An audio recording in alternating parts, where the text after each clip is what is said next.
रामायण में हमारे महान कवि ने इतनी सुंदर रचना की है। कुछ पंक्तियों के भाव स्पष्ट न होने के कारण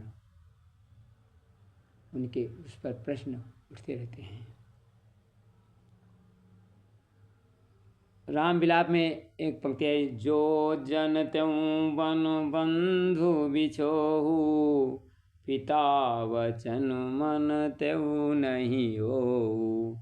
रामचंद्र जी विलाप करते हुए कहते हैं, हे भाई, वह प्रेम कहाँ और मेरे व्याकुलतापूर्ण वचन सुनते उठते क्यों नहीं हो। यदि मैं जानता वन में भाई का बिछोह होगा तो पिता का वचन जिसका मानना मेरे लिए परतम कर्तव्य था, मैं नहीं मानता। मित्रों, ये कौन वचन रामचंद्र जी कह रहे हैं।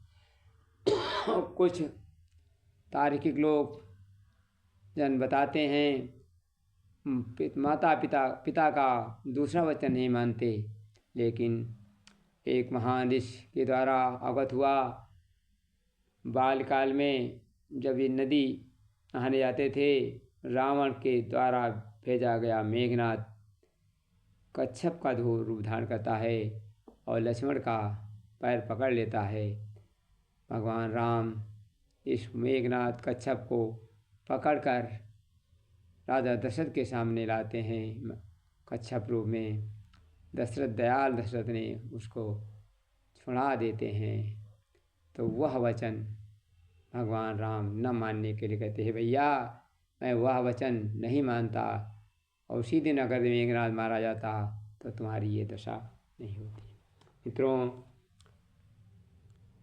एक दूसरी पंक्ति है, निज जननी के एक कुमारा, तात तासु तुम प्राण धारा।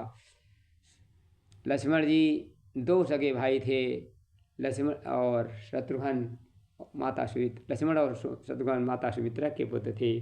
परंतु पंक्ति में आया, निज जननी के, अपनी माँ के तुम एक कुमार थे, उनके प्राण आधार थे। मित्रों, ऐसा नहीं, विदा के समय